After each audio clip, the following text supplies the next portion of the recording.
எல்லாம்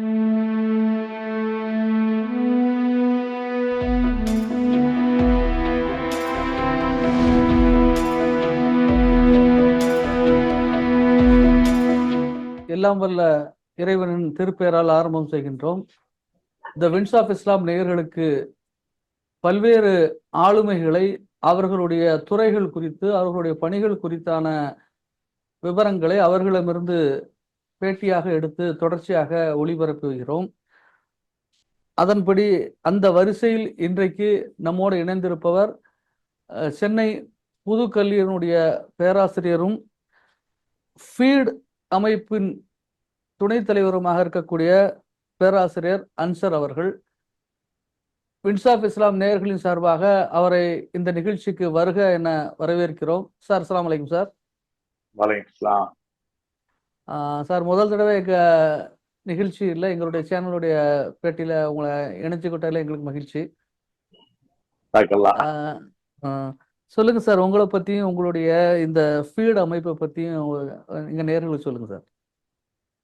ஆக்சுவலா நான் பேராசிரியர் அன்சர், சென்னை புதுக்கல்லூரியில பேராசிரியர் இருக்கேன். அதனுடைய பிளேஸ்மெண்ட் ஆபீசராகவும் இருக்கும். கொஞ்சம் வருஷமா சமூகத்தை கல்வியின் மூலமாக ஆற்றல் படுத்தணும் அப்படிங்கிற நோக்கத்துல பல்வேறு தளங்கள்ல நம்ம இன்ஃபார்ம்ல வேலை செஞ்சோம். நீட் அப்படிங்கிற தேர்வு இங்க பூத்தப்பட்ட போது அந்த நீட்டுக்கு தேர்வுக்கான இலவச பயிற்சிகளை நம்ம முன்னெடுத்தோம். தமிழகம் முழுவதும் இருந்தே நம்முடைய மாணவிகளை இங்கே அழைத்து தங்க வைத்து அதுக்கான பயிற்சிகள் எல்லாம் கொடுத்து அல்ஹம்துலில்லாஹ் அது சார்ந்து ஒரு 10 பேர் 11 பேர் எம்பிபிஎஸ்சி அரசாங்க கல்லூரிகளில் படிக்கக்கூடிய வாய்ப்புகள் அதனால அமைஞ்சு. அது காலப்போக்கில் இந்த மாதிரி அதை சார்ந்து பல்வேறு தன்னார்வ அமைப்புகளோடு பழகக்கூடிய வாய்ப்புகள் இருக்கிறது. சமீப காலமா இப்ப அண்மையில நமக்கு ஒரு தரவு ஒரு செய்தி அரசாங்கத்திலிருந்து வெளியிட்டாங்க. அதாவது இந்த கிராஸ் என்ரோல்மெண்ட் ரேஷியோ இருக்கு இல்லையா, ஒரு என்ஐஆர்எஃப் ரேங்கிங் படி +2 முடிச்சு கல்லூரிகளுக்கு செல்லக்கூடிய மாணவ மாணவிகள் எல்லா சமூகத்து மாணவர்களுடைய விகிதங்கள் இம்ப்ரூவ் பண்ணும் போது இஸ்லாமிய சமூகத்துடைய மாணவர்களுடைய விகிதம் மட்டும் குறைந்ததாக சொன்னாங்க. அதுலயும் நமக்கு ஆச்சரியப்பட வைத்த ஒரு விஷயம், இஸ்லாமிய மாணவர்களுடைய எண்ணிக்கை குறைந்தது தமிழகத்திலும் குறைஞ்சிருக்கு அப்படின்னு மாதிரி சொன்னாங்க. இஸ்லாமிய மாணவர்கள் எல்லாம் கல்வியில் அதிகமா இருக்கக்கூடிய தமிழகம், கேரளா போன்ற மாநிலங்கள்ல தமிழ்நாட்டுல குறைந்தது அப்படிங்கிற போது அது சார்ந்து நம்ம ஏதாவது செயல்படணும். அது மாதிரி யூபிஎஸ்சி அரசாங்க வேலைகள் இதுல எல்லாம் நம்ம சமூக மக்கள் வரணும். இன்னைக்கு அந்த மாதிரி அதிகாரத்தை நோக்கி நாம நகர்ந்தால் மட்டும்தான் நாம சந்திக்க இருக்கக்கூடிய பல்வேறு சவால்களுக்கு எதிராக நம்ம என்ன செய்ய முடியும், தாக்கு பிடிக்க முடியும் அந்த சவால்கள் அப்படிங்கிற மாதிரியான ஒரு எண்ணத்தின் அடிப்படையில அது சார்ந்து சிந்திக்கக்கூடிய ஆட்கள் ஒரு 10 பேர், பெரும்பாலும் கல்லூரி பேராசிரியர்களும் இதர தன்னார்வ அமைப்பினரும் ஒரு சில பேர் சேர்ந்து ஒரு அமைப்பை உருவாக்கி நம்ம அதை பண்ணுவோம் அப்படின்னு சொல்லி ஆரம்பிக்கப்பட்டதுதான் அந்த ஃபீட் அமைப்பு. ஃபீடுங்கிற வார்த்தை ஆக்சுவலா அதுக்கு அப்ரிவேஷன் கிடையாது. ஃபீடு தான் உணவு ஊட்டுதல் அப்படின்னா. ஒரு சமூகம் தன்னுடைய மிக முக்கியமான கடமையாக இந்த நாட்டுல உணவு ஊட்டுவதை யாருக்கெல்லாம் தேவையோ ஜாதி மதம் இனம் கடந்து பசித்தவர்களுக்கு உணவு ஊட்டுவதை மிகப்பெரிய ஒரு நற்காரியமாக தொடர்ந்து நம்ம செய்துட்டு வரக்கூடிய ஒரு சமூகம். இன்னைக்கு அதனுடைய பாதுகாப்புக்காக வேண்டி சில விஷயங்களை செய்ய வேண்டியோம். அதுல மிக முக்கியமானது கல்வியை ஊட்ட வேண்டும், அதிகாரமயமை நோக்கக்கூடிய ஒரு பயனுள்ள கல்வி ஊட்டணும் அப்படிங்கிற அடிப்படையில அந்த வார்த்தையை ஃபீட் அப்படிங்கிற வார்த்தை உணவு ஊட்டுறதற்கு பதிலாக கல்வியை ஊட்ட வேண்டும் அப்படிங்கிறத முன்னெடுக்கிற வகையில அந்த பெயர் சூட்டப்பட்டு அல்ஹம்துலில்லாஹ் இன்னைக்கு பல்வேறு நிகழ்வுகளை அது மூலமா முன்னெடுக்கும். சரி, இப்போ பரவலா நாம சந்திச்ச பெற்றோர்களிடத்துல, பிள்ளைகளோட பெற்றோர்கள்ட்ட அல்லது இன்றைய மாணவர்கள் அல்லது நேற்றைய மாணவர்களிடத்த ஒரு பரவலான ஒரு போக்கு அல்லது சிந்தனை என்னன்னு கேட்டா, எதுக்கு அரசு வேலைக்கு போகணும், நமக்கு அதை சொந்த தொழில் பண்ணலாமே, வெளிநாட்டுல போய் சம்பாதிக்கலாமே அப்படிங்கிற ஒரு அப்ப அரசு வேலை எந்த வகையில அவங்களுடைய வாழ்வியல்ல மாற்றங்களை கொண்டு வருங்கிறத நீங்க எங்கள் நேயர்களுக்கு சொல்லணும். இல்ல அது எப்படின்னா நம்ம எக்ஸாம்பிள்ஸ் பார்த்துதான் நம்ம இது பண்ணுவோம். நம்ம சமூகத்துல பெரும்பாலும் நம்ம சுத்தி இருக்கக்கூடியவங்க எப்படி இருக்காங்கன்னா, வெளிநாடுகள்ல போய் சம்பாதிக்கக்கூடியவர்களாகவோ இல்லை வியாபாரம் செய்து சம்பாதிக்கக்கூடியவர்களாக அதிகமா இருக்காங்க. ஸோ அவங்கள பார்த்து வரும்போது இப்ப வெளிநாட்டுல போனா நம்ம ஈஸியா சம்பாதிக்கலாம். இன்றுமிக்க நம்ம பல்வேறு ஊர்கள்ல, முஸ்லீம் சமூகம் சார்ந்த ஊர்கள்ல எப்படியாவது வெளிநாட்டுக்கு அனுப்பணும் அப்படிங்கிறத மிகப்பெரிய ஒரு நோக்கமாக வைத்து பெற்றோர்களும் சரி மாணவர்களும் படிக்கக்கூடிய ஒரு விஷயத்தை பார்க்கணும். ஆனா இன்னைக்கு துரதிருஷ்டவசமா அங்கேயும் ஒரு சிக்கல் சவால் நமக்கு வந்திருக்கு.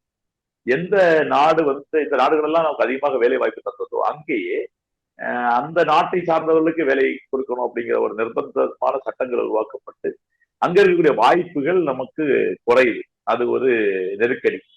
வியாபாரங்களிலும் பல நெருக்கடிகள் இன்னைக்கு நமக்கு இருக்கு. இன்னைக்கு வியாபாரம் ஜிஎஸ்டியா இருந்தாலும் சரி, உங்களுக்கு தெரியும் ஒரு குறிப்பிட்ட சமூகம் பல்வேறு ஊர்கள்ல வியாபாரத்தை முழுமையாக ஆக்கிரமிக்கக்கூடிய ஒரு சூழல்ல அதுலயும் நம்முடைய ஸ்பேஸ் வந்து கொஞ்சம் சுருங்கிக்கிட்டு வரக்கூடிய ஒரு சூழல். அப்படி இருக்குகின்ற போது மாற்றான வேலைகளுக்கு போகணும். அதுல வந்து இந்த சமூகத்துல சந்திக்கக்கூடிய பல்வேறு சவால்களுக்கு ஒரு அரசாங்கத்துடைய உத்தியோகம் இருக்கக்கூடியவங்க அந்த ஊர்கள்ல இருந்தால், அரசு இயந்திரங்கள்ல வேலை செய்யக்கூடியவர்களாகவோ அரசு அதிகாரிகளாகவோ இருந்தாலோ அது வந்து அவர்களையும் தாண்டி அந்த குடும்பங்களையும் தாண்டி இந்த சமூகத்திற்கும் அது வந்து என்ன செய்யும், மிகப்பெரிய வகையில உதவி செய்யக்கூடிய ஒரு இதாயிருக்கு. அதனால அது சார்ந்து வரணும். ஆனா அது சார்ந்து வர்றதுக்கான விழிப்புணர்வு இந்த சமூகத்துல குறைவாகவே இருக்கு. இன்னைக்கு அதிகமான தன்னார்வ அமைப்புகள் பல்வேறு ஊர்கள்ல அதுக்கான முயற்சிகள் எடுக்கிறாங்க என்பது ஒரு பக்கம் இருந்தாலும் இதனுடைய அதை பற்றிய தகவல்கள் தவறாக புரிந்து கொள்ளப்படுவதால் அதுக்கு வர்றதுக்கு தயங்கியே என்ன செய்யறாங்க, அதுக்கு தயங்கியோ பயந்தோ அதுக்குள்ள போகாமலேயே வெளியில போகக்கூடிய ஒரு சூழல் இருக்கு. ஆனா அது மாற்ற முடியும் நம்புறோம். ஏன்னா இந்த தடவை கூட இப்ப டிஎன்பிசி குரூப் 4ல கூட அனைத்து இடங்களும் நம்மளால என்ன செய்ய முடியும், நிரப்ப முடிந்திருக்கிறது என்பதுதான் உண்மை. அப்ப நம்ம முயற்சி எடுத்தால் அதை பற்றிய விழிப்புணர்வு ஏற்படுத்தினால் தொடர்ந்து அதை பற்றி இயங்கினால் கண்டிப்பாக என்ன செய்ய முடியும், அந்த கவனத்தை அந்த ஓரளவுக்கு நம்மளால என்ன செய்ய முடியும், அரசு இயந்திரத்தை நோக்கி அரசு அதிகாரத்தை நோக்கி நம்மளால மாற்ற முடியுங்கிறதான். நீங்க சொன்னதை வச்சு எனக்கு ஒரு ஒரு தகவல் என்ன நினைவுக்கு வருது. சமீபத்தில் ஒரு 5-6 மாதங்களுக்கு முன்பாக தினமணி நாளிதழ்ல நினைக்கிறேன் ஒரு நடுப்பக்க கட்டுரையில வந்து மத்திய அரசுல வந்து ஒரு உயர்ந்த பதவியில் இருந்தவர், ஒரு இஸ்லாமிய சமூகத்தை சேர்ந்தவர் ஒரு கட்டுரை எழுதியிருந்தார். அதுல என்ன எழுதியிருக்கிறாருன்னா, ஐஏஎஸ் ஐபிஎஸ் அதாவது யூனியன் பப்ளிக் சர்வீஸ் சம்பந்தமான ஒரு ஆர்வம் நம்மள்கிட்ட இருக்கிறதுனாலும் இருந்தாலும் கூட அந்த 2வது நிலை 3வது நிலை கேட்டகரியில் இருக்கக்கூடிய பணிகள் வந்து ஆண்டுதோறும் வந்து அதுக்கான ரெக்ரூட்மெண்ட் வந்து ஆளுக்கு தேர்வு நடந்துகிட்டு இருக்கு. ஆனா அதுல வந்து போதுமான சதவீதத்துல யாரும் நம்ம கவனம் செலுத்துறது இல்லைங்கிறத அவர் ஒரு குறையாக சொல்லியிருந்தார். அது வந்து நாம வந்து அதை ஏத்துக்கிட தானே வேண்டியிருக்கு.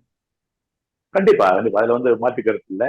யூபிஎஸ்சி சார்ந்து நீங்க பாத்தீங்கன்னா இப்ப இந்தியாவில வந்து நீங்க தொடர்ந்து வரக்கூடிய கடந்த 5 ஆண்டுகள் 6 ஆண்டுகள் நீங்க டேட்டா எடுத்தீங்கன்னு வச்சுங்களேன், ஒரு 3.5 4% தான் முஸ்லிம்ஸ் அந்த யூபிஎஸ்சிக்குள்ளேயே வர்றாங்க, அந்த மெயின் எக்ஸாம்ஸ் பாஸ் பண்றாங்க.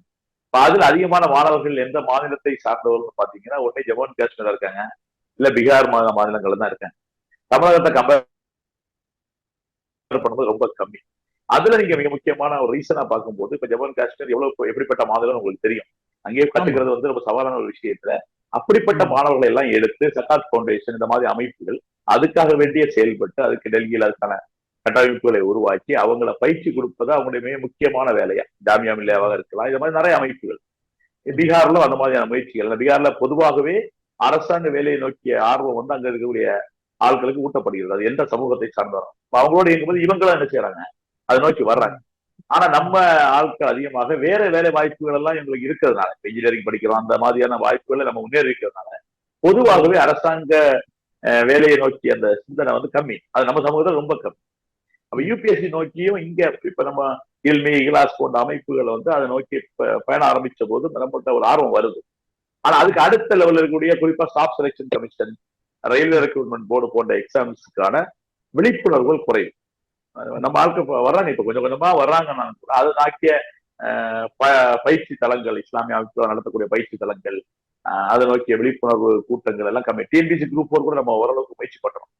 ஆனா டிஎன்பிசியில பாத்தீங்கன்னா 3.5% ரிசர்வேஷன் அதுக்குள்ளதான் நம்ம இருக்கோம். நம்ம என்னதான் முயற்சி பண்ணாலும் அது அவ்வளவுதான் நமக்கு வாய்ப்புகள் வரும். ஒரு ஜென்ரல்ல வந்தானே வரலாம், இல்லைன்னா 3.5க்குள்ள இந்த குறிப்பிட்ட சீட்டு தான் இருக்கு. ஆனா எஸ்எஸ்சின்னு போகும்போது அதை தாண்டிய நமக்கு வாய்ப்பு இல்லைன்னா அந்த முஸ்லிம்ஸுக்கும் தனி இடஒதுக்கீடு இல்லைனாலும் ஓபிசிங்கிற பொதுவான தளத்துல வர்றதுனால நமக்கான வாய்ப்புகள் அங்க அதிகமா இருக்கு. ஆனா அதை சார்ந்து பிரச்சாரங்களோ விழிப்புணர்வோ பயிற்சி களங்களோ என்ன இல்லை, அந்த அளவுக்கு இங்க இல்லை. அதை நோக்கி நம்ம என்ன செய்ய வேண்டியிருக்கு, பயணப்பட வேண்டிய இருக்கு. டிஎன்பிஎஸ்சியை விட குறிப்பா ஆண்களுக்கு எளிதாக வரக்கூடிய ஒரு வாய்ப்பு பெற்ற ஒரு இடமாக இந்த இடம் இருக்கு. அதனால அந்த கட்டுரை வந்து நம்ம ரெஃப்ளெக்ட் பண்றதுதான், நம்முடைய ஸ்டேட்டஸ் ரெஃப்ளெக்ட் பண்றதுதான். ம். இல்லை இப்போ நீங்கள் சார் சொன்னீங்க, இப்போ அங்கே டெல்லியில் சக்காத் ஃபவுண்டேஷன், இப்போ நம்ம ஆஃப் லேட் வந்து சென்னையில் இஹ்லாஸ் மாதிரி என்ஜிஓஸ்லாம் இப்போ வந்துட்டு இருக்கிறாங்க. ஆனால் அந்த இப்போ இஹ்லாஸ்லாம் இப்போ கொஞ்சம் அவங்க சின்ன அவங்க சக்திக்கு உட்பட்டுன்னு சொல்ல விட சக்திக்கு மீறிய சில நிறைய முயற்சிகள் பண்ணுறாங்க. ஆனால் ஜக்காத் ஃபவுண்டேஷன் மாதிரி ஒரு மிகப்பெரிய ஒரு மூமெண்ட்டாக வந்து இங்கே நம்ம கொண்டு வர முடியாத காரணம், நம்ம காலங்காலமா நமக்குள்ள ஏற்படுத்திக்கிட்ட ஒரு தாழ்வு மனப்பால் சிந்தனை. அதாவது மார்க்க கல்வி வேற, உலக கல்வி வேறன்னு நாமளா பிரிச்சுக்கிட்ட ஒரு பண்போ, அதாவது அந்த ஒரு குணாதிசயமோ காரணமோ அப்படிங்கிற நான் நினைக்கிறேன். நீங்க என்ன சார் நினைக்கிறீங்க?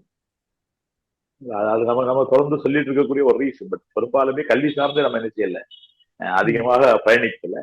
இப்ப அந்த விஷயங்கள் மாறுது. இப்ப வந்து எல்லா மார்க் அறிஞர்கள் உட்பட எல்லாருமே பயனுள்ள கல்வியை நோக்கி சமூகத்தை கொண்டு போகணும் அப்படிங்கிறதுல மாட்டு கருத்து இல்லாம தான் இருக்காங்க. அது மார்க்க கல்வியும் உலக கல்வி உட்படுத்தப்பட்ட ஒரு பிளண்டட் இதைத்தான் இது பண்றாங்க. இப்ப நம்ம உலக கல்வியில வந்தாலுமே மார்க்க தக்கவாயோட இருந்தாதான் அது நல்லா இருக்கு அப்படிங்கிறதும். நாங்க இப்ப டிஎன்பிசி இருந்த சின்ன டைம்ல கூட பாத்தீங்கன்னா மதரசா சார்ந்த மாணவர்கள் நிறைய பேர் உள்ள வராங்க. டிஎன்பிசி எக்ஸாம் முடிஞ்ச பாஸ் பண்றாங்க. அந்த ரெண்டுமே பிளண்டடா தான் வருது. பட் நமக்கு மெயினா வந்து விழிப்புணர்வு இல்லை. இந்த போட்டி தேர்வுகளை சந்திக்கக்கூடிய அளவுக்கு நாம வந்து என்ன செய்யல, மன வலிமை இல்லையோ அப்படிங்கிற மாதிரி இருக்கு. அந்த தேர்வுகளை சந்திக்கிற அளவுக்கான ஒரு பக்குவப்படுதலை நம்ம என்ன செய்யல, இன்னும் வளர்த்துக்கல அப்படிங்கிறது தான் இது. அது அந்த விழிப்புணர்வு அதுக்கு குறைவா இருந்தது காரணமா இருக்கு. நம்ம ஈஸியா வெளிநாட்டு இருக்கிற வாய்ப்பு அதை தடுத்து. அதோட நீங்க சொல்றது போது என்னன்னா, நம்மளை சுத்தி நெகட்டிவிட்டி வந்து அதிகமா இருக்கு. அப்போ வந்து எல்லாமே நமக்கு வந்து ஒரு ஒரு ஒரு நெகட்டிவ் சிந்தனை தான் இருக்கு. ஒரு பெசிமிஸ்டா தான் இருக்கும். நம்பிக்கை இழந்து போகக்கூடிய ஒரு சூழல் இருக்குங்கிறதையும் நம்ம இதை ஏத்துக்கிட்ட தானே வேண்டியிருக்கு சார். இல்ல பியூர்லி நெகட்டிவ் நம்ம சொல்ல முடியாது. நமக்கு வந்து அதுக்கான விழிப்புணர்வு இல்லைங்கிறது நான் எப்படி சொல்றேன்னா, இப்ப நான் என் குடும்பத்துல பார்த்தேன்னு வச்சுங்களேன், என் குடும்பத்திலயோ என் ஊர்லயோ என்னவா இருக்காங்க அப்படிங்கறத நமக்கு இன்ஸ்பிரேஷன் ஆகும். ஒரு நம்பிக்கையும் தரும். உதாரணமா நான் வந்து நெட் எக்ஸாம் பாஸ் பண்றேன் சார். நெட் எக்ஸாம் ஆரம்ப கட்டத்தை எழுதுறதுக்கு நான் பயந்தேன். நான் ஒரு ப்ரொஃபஸரா இருந்த ஆரம்ப கட்டத்துல நெட் எக்ஸாம் எழுதுறதுக்கு பயந்தேன். அப்ப என்ன ஆகுது, என் கூட இருக்க ஒருத்தர் பாஸ் பண்றாரு. இது பாஸ் பண்ணோம்னா இவர் பாஸ் பண்ணாரு, அப்ப நம்ம பாஸ் பண்ண முடியுங்கிற நம்பிக்கையும் வருது, அது விழிப்புணர்வு வருது. என்ன சார்ந்த ஒரு 10-15 ப்ரொஃபசர்ஸ் அடுத்த எக்ஸாம்ல எழுதுறோம், பாஸ் பண்ணிடுறோம். இப்ப நம்ம கூட எக்ஸாம்பிள்ஸ்ல பாத்தீங்கன்னா அதிகமான பேர் பாத்தீங்கன்னா அந்த மாதிரி இல்ல. ஒரு அரசு அதிகாரியாவோ அதை நேரடியா பார்க்கக்கூடிய அளவுக்கோ அந்த எக்ஸாம் சார்ந்து தெரிந்தவர்களாகவும் இல்லை. கண்ணுக்கு பாக்குறது நம்ம கூட நெருங்கினவங்க பாத்தீங்கன்னா வியாபாரிகளாகவோ வெளிநாட்டு இருக்கவங்க தான் இருக்காங்க. சோ இது இந்த மாதிரி ஆட்கள் நிறைய ஆகும். எந்த குடும்பங்கள்ல அரசு சார்ந்த ஆட்கள் இருக்காங்களோ அந்த குடும்பத்துல பாத்தீங்கன்னா அது சார்ந்து வரதான் செய்யறாங்க. அதை எடுத்து சொல்ல முடியும். இங்க நிறைய மிஸ்கன்செப்ஷன்ஸ் இருக்கு இந்த எக்ஸாம்ஸ் பத்தி. நம்மளால முடியாது அப்படிங்கிறத தாண்டி அது வந்து அந்த கஷ்டத்துக்கு தகுந்தாற் போல நமக்கு என்ன பெனிஃபிட் இல்லை அப்படிங்கிற மாதிரி சொல்லக்கூடியவங்களும் என்ன செய்யறாங்க, இருக்காங்க. அது அந்த மாதிரி சில விஷயங்கள். இப்போ நீங்க உங்க ஆர்கனைசேஷன் சம்பந்தமா சார்பா நீங்க வந்து ஃபீல்டு சார்பா வந்து நிறைய இந்த மாதிரி ஒர்க் பண்ணக்கூடிய ஆட்களை ஒருங்கிணைக்கிற முயற்சி பண்ணீங்க. அது உண்மையிலேயே பாராட்ட வேண்டியது, வரவேற்க வேண்டிய விஷயம் தான். அது எப்படி உங்களுக்கு அந்த ஒருங்கிணைப்பு வந்து இப்போ எப்படி உங்களுடைய வரவேற்பு எப்படி இருக்கு? உங்களுக்கு ஏதாவது இது வந்து ஒரு இன்னும் கொஞ்சம் ஹோப் கொடுத்துருக்கா எப்படி? இல்ல ஹோப்பு மட்டும் இல்ல, நம்பிக்கை பயங்கரமா தந்துருக்கு. அதாவது நாங்க வந்து என்ன பண்றோம்னா, ஒரு நம்ம தேசிய கல்வி நாள் இருக்கு இல்லையா, போற தடவை. அப்ப நம்ம மௌலானா அபுல் கலாம் ஆசாதுடைய அந்த நினைவுல தான் இருக்கு. ஃபர்ஸ்ட் எஜுகேஷன் மினிஸ்டர் ஆஃப் இந்தியாவே ஒரு முஸ்லீம் அப்படிங்கிறத நம்ம வந்து அதிகமா பிரபலப்படுத்தல. அப்துல் கலாம் தெரிஞ்ச அளவுக்கு அபுல் கலாம் ஆசாது தெரியல. இன்னொரு விஷயம், நம்ம வந்து அந்த ரெகக்னைசேஷன் இருக்கு இல்லையா, ஒரு ஆள் சேவை செய்யக்கூடிய ஆட்களை அடையாளப்படுத்துறதோ அவங்கள தட்டி கொடுக்கறதுல நம்ம கொஞ்சம் எங்கேயோ பின்தங்கிட்டோம். நம்ம வந்து அதை தான் பண்ணணும். அப்ப நாங்க என்ன நினைச்சோம்னா, இந்த சமூகங்கள்ல வந்து கல்வி சார்ந்து இயங்குறது ரொம்ப கஷ்டம். சமூக சேவைகள் எடுக்கிற ஆளுங்க கூட கல்வி சார்ந்து இயங்குறது, அதுக்கான ரெஸ்பான்ஸ் வந்து இங்க கஷ்டம். அந்த கஷ்டத்தையும் தாண்டி நிறைய பேர் கல்வி சார்ந்து வேலை செய்யறாங்க. அப்ப அவங்களை அழைத்து வந்து அதை வந்து அவங்களை வந்து அடையாளப்படுத்தணும். அவங்களை வந்து அடையாளப்படுத்தும் போது அவங்க இன்னும் அதிகமா சேவை செய்வாங்கன்ற எண்ணத்துல ஒரு விருது நிகழ்ச்சி மாதிரி நடத்தணும். அப்ப அதுல வந்து குறிப்பா தமிழ்நாட்டை சார்ந்த பல்வேறு தன்னார்வ அமைப்பு வந்திருந்தாங்க. வந்து அந்த நிகழ்ச்சியை வந்து சிறப்பாக நடத்தி முடிக்கின்ற போது அதுல இருந்து 2 விஷயங்கள் எங்கள்கிட்ட கோரிக்கை வந்துச்சு. ஒன்று வந்து நம்முடைய ஆசிரியர்களை ஆற்றல் படுத்தினா அதன் மூலமாக மாணவர்கள் ஆற்றல் படுத்தப்படலாம். ஆசிரியர்களுக்கு இது மாதிரியான தகவல் தெரியப்படுத்தணும்னாங்க. நாங்க தொடர்ந்து 2 மாதத்துக்கு ஒரு தடவை சென்னையில குறிப்பாக இங்க இருக்கக்கூடிய குறிப்பா சிறுபான்மை கல்வி நிறுவனங்கள் இருக்கக்கூடிய ஆசிரியர்கள் அழைத்து அவர்களுக்கான ஒரு மோட்டிவேஷன், ஒரு ஃபேக்கல்டி டெவலப்மெண்ட் ப்ரோக்ராம் மாதிரி நடத்திட்டு வரோம். அது ஒரு பக்கம். ம். இன்னொரு பக்கம் கோரிக்கை வைத்தது இந்த டிஎன்பிசி, யூபிஎஸ்சி, எஸ்எஸ்சி மாதிரியான தேர்வுகளுக்கு அது ரெண்டு விதமான மக்கள் இங்க இருக்காங்க. ஒரு சில அமைப்புகள் நல்லாக செயல்பட்டு ரிசல்ட்டை தராங்க. நிறைய அமைப்புகள் இருக்காங்க. இப்ப புதிய உதாரணமா புளியங்குடி பார்ட் அகாடமி மாதிரியானது, கடையவன்ல கேஇஎஃப் மாதிரியான அமைப்புகள் நிறைய ரிசல்ட்ஸை தந்திருக்காங்க. இன்னும் ஒரு பக்கம் பாத்தீங்கன்னா நிறைய பேர் இந்த மாதிரி வகுப்புகள் நடத்தணுங்கிற ஆர்வம் இருக்கு. பட் அது எப்படி நடத்தணும் அப்படிங்கிற அளவுக்கு, ஏன்னா பணம் செலவு பண்றதுக்கு தயாரா இருக்காங்க. பட் அந்த கிளாஸ் நடத்தும் போது அவங்களுக்கு அந்த நம்பிக்கை இல்லாம இருக்கு. இல்ல ஒரு தடவை 2 தடவை நடத்த ரிசல்ட் வரலன்னு உடனே ஒரு நெருக்கடி வந்து அதை க்ளோஸ் பண்ணலாம். அப்ப நாங்க எங்களுக்கு என்ன சொல்லப்படுதுன்னா, இது ஒரு ஒருங்கிணைப்பா பண்ணுவோம். நம்ம விஸ்டம் கல்வி அறக்கட்டளையினுடைய சித்திக்கு அவங்க இருக்காங்க, கல்வி வழிகாட்டி எல்லாம் போட்டோம். அவங்கள்ட்ட மசூரா பண்ணி அவங்க என்ன பண்ணுவாங்கன்னா, இந்த கல்வி விழிப்புணர்வு தமிழகம் முழுவதும் அவங்க டிராவல் பண்றாங்க. அவங்களுக்கு அந்த தொடர்புகள் ஜாஸ்தி. அதன் மூலமாக ஒரு முயற்சி செஞ்சோம். முயற்சி செய்யும் போது பாத்தீங்கன்னா நிறைய அமைப்புகள் அதுல ஒருங்கிணைச்சு வந்தாங்க. ஏன்னா எல்லாருமே இறைவனுடைய திருப்திக்காக வேண்டி செயல்படுறாங்க. சமூகம் ஆற்றல் படுத்தப்படணும் அப்படிங்கிற நோக்கத்தோடு இறைவன் இது பண்ணாங்க. அவங்கள்ட்ட பேசிக்கின்ற போது நாம வந்து என்ன செய்யலாம், ரிசோர்சஸ் எக்ஸ்சேஞ்ச் பண்ணிக்கலாம். நமக்கு என்ன ஸ்ட்ராங்கா இருக்கு அதை உங்கள்ட்ட சொல்றோம், உங்களுக்கு என்ன ஸ்ட்ராங்கா இருக்கு நம்ம சொல்லிக்கலாம். நம்ம அமைப்புகள் அதனுடைய அடையாளத்தை இழக்காமலேயே, அதாவது அந்தந்த அமைப்புகள் அதனுடைய அடையாளத்தை இழக்காமலேயே எங்கெல்லாம் ஒருங்கிணைக்க முடியுமோ அந்த ஒருங்கிணைப்போம். அந்த ஒருங்கிணைப்பின் மூலமாக சமூகம் பயனடைஞ்சா அது வந்து எல்லாருக்கும் என்ன செய்யும், அது ஒரு ஆண்டவனிடத்து கிடைக்கக்கூடிய மிகப்பெரிய சதகத்தில் ஜாரியா இருக்குங்கிற எண்ணத்தின் அடிப்படையில் அதை ஒருங்கிணைச்சோம். அதனுடைய ஒருங்கிணைப்பு கூட்டத்தை ஒண்ணு சென்னையில நடத்தோம், இன்னொன்னு புளியங்குடி பாட்டு அகாடமியில நடந்தோம். இங்க புளியங்குடி பாட்டு அகாடமி நடத்திக்கிட்ட போது ஒரு 30க்கும் மேற்பட்ட அமைப்புகள் தன்னார்வலர்கள் வந்தாங்க. இவங்களெல்லாம் இன்னைக்கு ஒருங்கிணைக்கின்ற போது எங்களுக்கு என்னன்னா, இந்த ஒரு குரூப்பை கிரியேட் பண்ணும் போது அவங்க ரிசல்ட்ஸை போடுறாங்க. அந்த ரிசல்ட்ஸை போடுகின்ற போது இதுல இருக்கக்கூடிய மற்ற இதர அமைப்புகளுக்கு ரொம்ப மிகப்பெரிய நம்பிக்கை அது ஏற்படுத்துது. நம்மளால வந்து ரிசல்ட்டை கொண்டு முடியுங்கிற நம்பிக்கை ஏற்படுத்துது. அதை சார்ந்து ஒரு 2 மாதத்திற்குள்ளேயே பரங்கிப்பேட்டையில, லெப்பைக்குடிக்காடு போன்ற இடங்கள்ல, தஞ்சாவூர் ராஜகிரியில, நெல்லை ஏர்வாடி பக்கம், இந்த மாதிரி இடங்களில் எல்லாமே இந்த மாதிரியான வகுப்புகளை ஆரம்பிக்கிற முயற்சியும் சில வகுப்புகள் ஆரம்பித்து விட்டாங்க. ஸோ அது வந்து ரொம்ப பாசிட்டிவா இருக்கு, எங்களுக்கு நம்பிக்கை தரக்கூடியதா இருக்கு. யாருக்கெல்லாம் இதுல வந்து நடத்த முடியல ஒரு சந்தேகம் இருந்துச்சோ அவங்களுக்கு இதை வெற்றி பெற்றவர்கள் இன்னைக்கு என்ன செய்றாங்க, கை கொடுத்து அந்த சினர்ஜி எஃபெக்டை கொண்டு வராங்க. நம்ம டிரான்ஸ்ஃபர் பண்றோம், நம்முடைய தகவல்களை டிரான்ஸ்ஃபர். இப்போ வந்து உங்களுக்கு வந்து இதுல நீண்ட நெடிய ஒரு அனுபவங்கள் இருக்கு. உங்களுக்கு வயது கம்மினாலுமே இந்த துறையில வந்து உங்களுக்கு ஒரு அனுபவங்கள் இருக்கு. இப்போ இதை வந்து அரசுகிட்ட இருந்து வேற என்ன நம்ம எதிர்பார்க்கலாம், அல்லது வந்து நம்ம என்ன கோரிக்கையா வைக்கலாம்? இந்த மாதிரி நம்மளுடைய சமூகத்தோடு எல்லார் சமூகத்துக்கும் கிடைக்கக்கூடிய பெனிஃபிட்ஸ் நமக்கு கிடைக்கிற மாதிரி இதை சமூகத்தை வலிமைப்படுத்துறதுக்கு என்ன மாதிரி நம்ம விஷயங்கள் வந்து அரசாங்கத்திலிருந்து நம்ம எதிர்பார்க்கலாம்? அரசாங்கம் ஒரு டேட்டா எடுத்து பார்த்தாலே இன்னைக்கு வந்து எல்லா துறைகளிலும் குறைந்த ரெப்ரசன்டேஷன் முஸ்லீம் கம்யூனிட்டி. சமூகம் ஆற்றல் படுத்தப்படணும்னா இது மிக முக்கியமான ஒரு ஏரியா. அல்ஹம்துலில்லாஹ் அந்த 3.5% ரிசர்வேஷன் கொண்டு வந்தது இந்த அரசு தான். ஸோ 3.5% ரிசர்வேஷன் அதுலேயும் நிறைய சிக்கல்கள் இருக்கு. அது உண்மையிலேயே 3.5% மாறுதா, இல்லை அந்த ரோசர் சிஸ்டம்ங்கிற முறையில போறதுனால முழுமையா கிடைக்குதா, 2% இருக்கா அப்படிங்கிற ஒரு டவுட்லாம் வருது. இன்னைக்கு நாம வந்து சமூகத்தை ஆற்றல்படுத்த அந்த ஸ்பேஸ் இன்னும் கொஞ்சம் அதிகப்படுத்தப்பட்டால் நல்லா இருக்கும்னு நினைக்கிறேன். ஸோ அந்த ரிசர்வேஷன் இன்னும் இன்க்ரீஸ் செய்யப்பட்டால் இன்னும் நமக்கு என்ன செய்யப்படும், அது நமக்கு வாய்ப்பாக அமையும். அப்படி வாய்ப்பாக அமைகின்ற போது தொடர்ந்து அச்சுறுத்தப்படுகின்ற, தொடர்ந்து நெருக்கடிக்கு உட்பட இருக்கக்கூடிய இந்த சமூகத்துக்கு ஒரு மிகப்பெரிய பாதுகாப்பாக இந்த எக்ஸ்டெண்டட் ரிசர்வேஷன் அமையும். ஸோ அரசாங்கம் அதை செஞ்சா நமக்கு என்ன செய்யும், இன்னும் மிகப்பெரிய உதவியா இருக்கும். இதர விஷயங்கள் அரசாங்கம் நமக்கு உதவியா தான் இருக்கு. இதுதான் இந்த ட்ரைனிங் ப்ரோக்ராம்ஸ் அரசாங்கமே நடத்தக்கூடிய பல ட்ரைனிங் சென்டர்ஸ் எல்லாம் இருக்கு. அதுல எல்லாம் பாரபட்சம் இல்லாமல் நமக்கும் உதவதான் செய்யறாங்க. ஸோ அந்த எக்ஸ்டெண்டட் ரிசர்வேஷன் அப்படிங்கிறது நமக்கு இன்னும் கொஞ்சம் என்ன செய்யும், அதாவது வந்து ஸ்பெஷல் கேர் எடுத்து நமக்கு தரப்பட்டால் அது இன்னும் நமக்கு யூஸ்ஃபுல்லா இருக்கும். அதை நோக்கி எல்லாரும் பயணிக்கலாம் அப்படிங்கிறது தான். அது அரசாங்கம் பக்கத்துல இருக்கு. அரசாங்கத்துக்கு நம்பிக்கை கொடுக்குற அளவுக்கு அதுக்கான முயற்சிகளை நாம என்ன செய்யணும், தொடர்ந்து செய்யணும். ஒரு கட்டத்துல நமக்கு ரிசர்வேஷன் இல்லாமலேயே நம்மளால் எல்லா இடத்தையும் பிடிக்க முடியும் அப்படிங்கிறோம். எல்லாரோடும் ஆற்றல் கம்பீட் பண்ணலாம், எல்லா இடங்களையும் நம்மளும் வரலாம் அப்படிங்கிற அளவிற்கான ஆற்றல் படுத்த வேண்டிய தேவையும் இந்த சமூகத்தை இருக்கிறதுனால அதை நோக்கிய பயணத்தை இன்னைக்கு நிறைய அமைப்புகள் முன்னெடுக்கிறாங்க.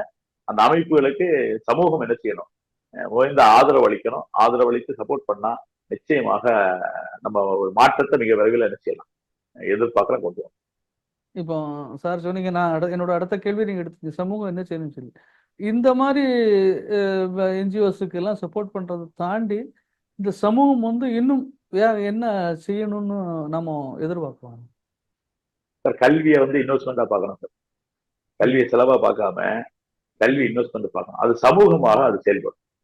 நான் வந்து என் பையனை அதாவது இன்னைக்கு வந்து சமூகத்துல பெரிய மாற்றம் கல்வி நோக்கி பயணிக்கிறதுல வந்து இன்னைக்கு கவனம் செலுத்த ஆரம்பிச்சிட்டாங்க. எனக்கு குழந்தைக்கு கொடுக்கக்கூடிய மிகப்பெரிய ஒரு இதை வந்து அவனை எப்படியாவது நான் கல்வி படிப்பு கொடுத்துடணும், கல்வியை கொடுக்கணும் அப்படிங்கிறதுல எல்லாருக்கும் வந்துச்சு. ஆனா ஒரு சமூகமாக இன்னைக்கு இந்த சமூகத்துல முதல் தலைமுறையினர் சிங்கிள் பேரண்ட்ஸ் எல்லாம் நிறைய இருக்காங்க இல்லையா, அவங்களுக்கு எல்லாமே இந்த சமூகம் சார்ந்து உதவி செய்யப்படும். சமூகம் வந்து அதனுடைய பல்வேறு உதவிகளை சமூகம் செஞ்சுட்டு இருக்கு. உதவி செய்யறதுல நம்ம சமூகத்தை மாதிரி அந்த அளவுக்கு உதவி செய்யக்கூடிய அளவுக்கு இந்த சமூகம் இன்னைக்கு இல்லாத அளவுக்கு இருக்கு. அதை வந்து சேனலைஸ் பண்ணும். சேனலைஸ் பண்ணி ஒரு திட்டத்தோட, ஒரு 5 ஆண்டு திட்டம் அல்லது 10 ஆண்டு திட்டத்தோட இந்த சமூகம் கல்வியின் மூலமாக ஆற்றல் படுத்தப்படணும். அது வந்து அரசாங்க வேலைக்கு மட்டுமல்ல, எந்த துறைகள், எல்லா துறைகளிலும் எல்லா இடங்களிலும் இந்த சமூகத்து அளவு இருக்கணும். நாம வந்து அது வந்து நம்ம யாரையும் எதிர்க்கிறது அல்ல, நம்மளை வந்து எக்யூப் பண்ணிக்கணும், நம்மளை எம்பவர் பண்ணிக்கணும். நம்ம எம்பவர் பண்றது வந்து யாரையும் எதிர்ப்பதோ யாருக்கு எதிராகவும் அல்ல. இந்த சமூகம் எம்பவர் செய்யப்பட்டால், சக்திப்படுத்தப்பட்டால், ஆற்றல் படுத்தப்பட்டால் மட்டும்தான் இந்த சமூகத்துடைய எதிர்காலம் நன்றாக இருக்கும் அப்படின்னு நம்ம நினைக்கிற இந்த உலகத்துல. சோ அதுக்கு நாம என்ன செய்யணும், எல்லாரையும் படிக்க வைப்பதை பிரதான விஷயமாக மாற்றணும். யாருமே டிராப் அவுட் இல்லாத அளவுக்கு பார்க்கக்கூடிய வேலையை அந்தந்த ஜமாத்துகள், அது எந்த ஜமாத்தாக இருந்தாலும் அந்தந்த ஜமாத்துகள் அதை அதனுடைய பிரதான ஒர்க்கா பண்ணும். அது வந்து டிராப் அவுட்ஸ் இருக்கக்கூடாது. அந்தந்த மகளா ஜமாத்துகள்ல ஒரு சென்சஸ் மாதிரி நம்மளே எடுக்க முடியும் தான். யாரெல்லாம் கல்வி கற்றுக்கிட்டு இருக்காங்க, கல்வி சார்ந்து அவங்க எங்க பயணிக்கிறாங்க, அவர்களுக்கு தேவையான உதவி, நல்ல ஆற்றல் மிக்க மாணவர்களுக்கு நிதி ஆதாரமோ இல்ல வேற ஏதாவது தேவை இருந்தால் அந்த உதவிகளை செய்வது, இது மாதிரியான விஷயங்களை சமூகமாக செய்கின்ற போது அவர்களுக்கும் அது ஒரு நன்றி உணர்வாக அது அமையும். அந்த நன்றி உணர்வு வந்து அவங்க நிறைய பேர் என்ன செய்யலாம், உருவாக்குகின்றது. அப்படித்தான் ஒரு சமூகம் கட்டமைக்கப்படும் நினைக்கும். அதை வந்து நம்ம என்ன செய்யலாம், செய்ய முடியும், முன்னெடுக்கும். நிச்சயமாக உங்களுடைய எண்ணங்கள், நல்ல நோக்கங்கள் நிறைவேற எல்லாம் வல்ல இறைவன் அருள் புரியட்டும் என்று எங்களுடைய பிரார்த்தனையும் வாழ்த்தையும் தெரிவித்துக் கொள்வதோடு, தாங்கள் குறிப்பிட்டது போல இது போன்ற பணிகளை செய்பவர்களை சமூகத்திற்கு அறிமுகப்படுத்துவது மட்டுமல்லாமல் இவர்களை தொட்டு இன்னும் பல பேர் இது போன்ற பணிகளை செய்வதற்கு ஊக்கமாக அமைய வேண்டும் என்ற ஒற்றைய நோக்கத்தோடு நம்மளுடைய வின்ஸ் ஆஃப் இஸ்லாம் சேனல் இது போன்ற நபர்களை சமூகத்துக்கு தொடர்ச்சியாக அறிமுகப்படுத்தியும் வெளிச்சம் போட்டும் காட்டி வருகிறது. அதற்கும் உங்களை போன்றவர்களுடைய ஒத்துழைப்பு எங்களுடைய சேனலுக்கு தொடர்ந்து இருக்க வேண்டும் என்ற எதிர்பார்ப்போடு உங்களுடைய பொன்னான நேரத்தை எங்களுக்கு வழங்கியதற்காக எங்களுடைய நேயர்களின் சார்பாக நன்றி பாராட்டி உங்களிடமிருந்து விடைபெறுகிறோம். நன்றி. அஸ்ஸலாமு அலைக்கும். எங்களுக்கும் எங்க அமைப்பின் சார்பாகவும் மொத்த தமிழகத்தில் இருக்கக்கூடிய போட்டித் தேர்வு கூட்டமைப்பின் சார்பாகவும் இந்த ஒரு வாய்ப்பை தந்ததுக்காக உங்களுக்கு வாழ்த்து, நன்றியையும், இது இந்த மாதிரியான விஷயங்களை தொடர்ந்து எடுத்து சொல்லுங்க. இறைவன் அதுக்கான முழு சக்தியை உங்களுக்கு தரட்டும்னு துவா. அஸ்ஸலாமு அலைக்கும். அலைக்கும்.